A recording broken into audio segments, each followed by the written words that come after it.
Alors, je vous salue tous au nom de notre précieux, le Seigneur Jésus-Christ. Qu'il vous bénisse, mes frères, qu'il vous bénisse, mes soeurs. Alors, c'est votre précieux frère Meshach Shadrach. Nous avons organisé cette émission pour éclairer la lumière de la parole, afin que les enfants de Dieu puissent capter la vision.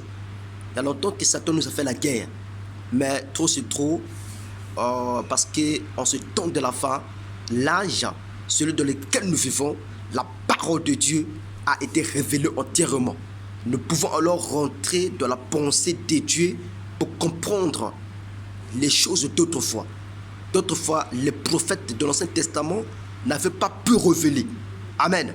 Mais en ce temps de la fin, la parole de Dieu a été entièrement révélée. Alors, sans plus tarder, je vous ai dit que je suis le frère Meshach, que Dieu vous bénisse. Nous allons parler sur la divinité de Jésus-Christ. Parce qu'aujourd'hui, nous avons plusieurs écoles de pensée. Il y a les dénots, nos frères dénots enseignent que Jésus n'est pas Dieu. Alors, je vais prendre un passage de la Bible, dans Jean au chapitre 1. Vous connaissez tous ce passage. La Bible dit, au commencement était la parole. Et la parole était avec Dieu.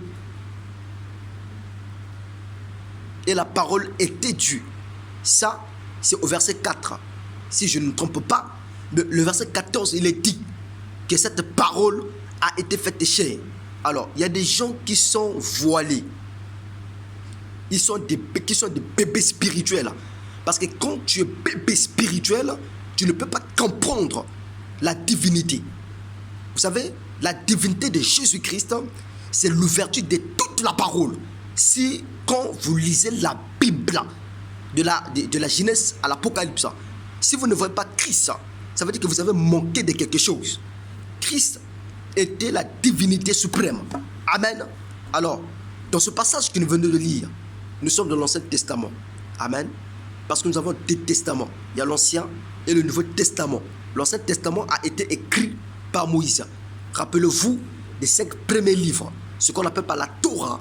Mais tous les autres livres de l'Ancien Testament ne font que revenir sur ce que la Torah a dit. Voilà pourquoi même on dit que Moïse était le père de l'Ancien Testament. Mais dans le Nouveau Testament, nous avons vu un homme, l'apôtre Paul, qui a écrit beaucoup, j'ai presque envie de dire, des livres dans le Nouveau Testament. Quand vous regardez par exemple Éphésiens, c'est Paul. Tite, c'est Paul. Colossiens, c'est Paul. Amen. Actes des apôtres, c'est Paul. Amen. En tout cas, il écrit presque le Nouveau Testament. Il était un apôtre. Il était un prophète. Voyez-vous? Et quand un prophète vient avec la parole, c'est qu'il y avait de la confusion parmi le peuple. Le prophète vient pour nous donner donc les révélations, afin que nous puissions comprendre le plan entier de Dieu. Amen. Alors, la Bible dit qu'au commencement était la parole. Amen. Et la parole était avec Dieu. Verset 14, la parole a été faite chair.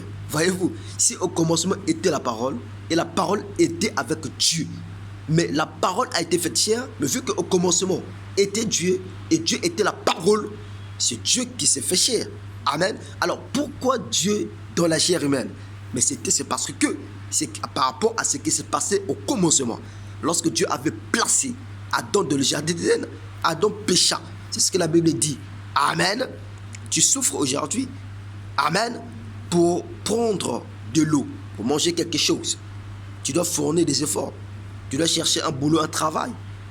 Parce que la Bible dit, après avoir puni l'homme, Dieu dit à compter.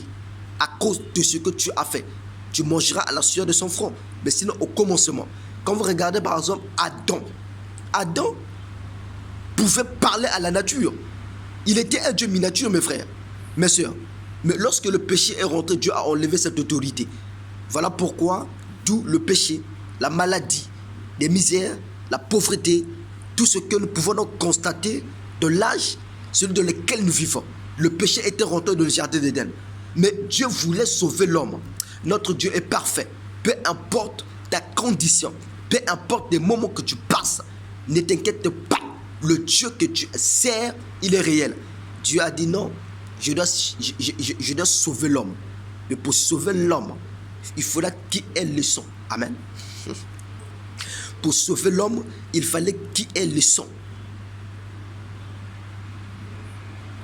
Parce que l'homme était allé plus loin de Dieu.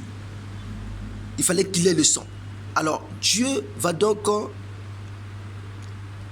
dire, mais moi je suis esprit. Parce que rappelez-vous, à l'époque d'Adam, Dieu était sous la forme d'un esprit. Or, un esprit n'a ni sang, ni chair. Il fallait d'abord créer un corps. Parce que sans le fusion de sang, il n'y a pas de pardon de péché. Hébreux chapitre 9, le verset 22. Or, Dieu en tant qu'esprit ne pouvait pas avoir du sang. Voilà pourquoi il va donc créer un corps. Mais il faut comprendre le mystère, il faut lire la Bible. Les dénominations n'ont pas lu la Bible. Il faut lire la Bible. Le sang, il fallait créer un corps. C'est ainsi que dans Hébreux chapitre 10, verset 4, ou bien 4, 10, je ne sais pas. Mais lorsque vous allez regarder là-bas, il est écrit qu'il est impossible que le sang de bouc et de taureau ôte le péché. J'aimerais mettre une petite parenthèse pour vous éclairer. Vous savez, à l'époque de Moïse, Samuel, le Saint-Esprit n'était pas encore. Parce que le Saint-Esprit était descendu le jour de la Pentecôte. Mais à cette époque-là, l'Adam de Samuel, voyez-vous, ils étaient tout simplement placés sur le sang de bouc et de taureau. Qui faisait que lorsque tu commettais un péché, voyez-vous, il aura fallu d'aller vers le sacrificateur. Voyez-vous, afin que ton péché soit pardonné. Mais chaque fois, c'était comme ça. Voilà pourquoi Dieu s'est dit que si nous devons rester avec cette dispensation, personne ne sera sauvé. Donc ça, c'était la dispensation de la loi. Il fallait changer de dispensation. Amen. Donc voilà ce qui s'est passé. Alors il fallait qu'il ait le sang. Voilà pourquoi Dieu, dans sa pensée éternelle, il va donc créer un corps. Il a placé ce corps dans le ventre de Marie. Alléluia. Notre Dieu est un paradoxe. Parce que le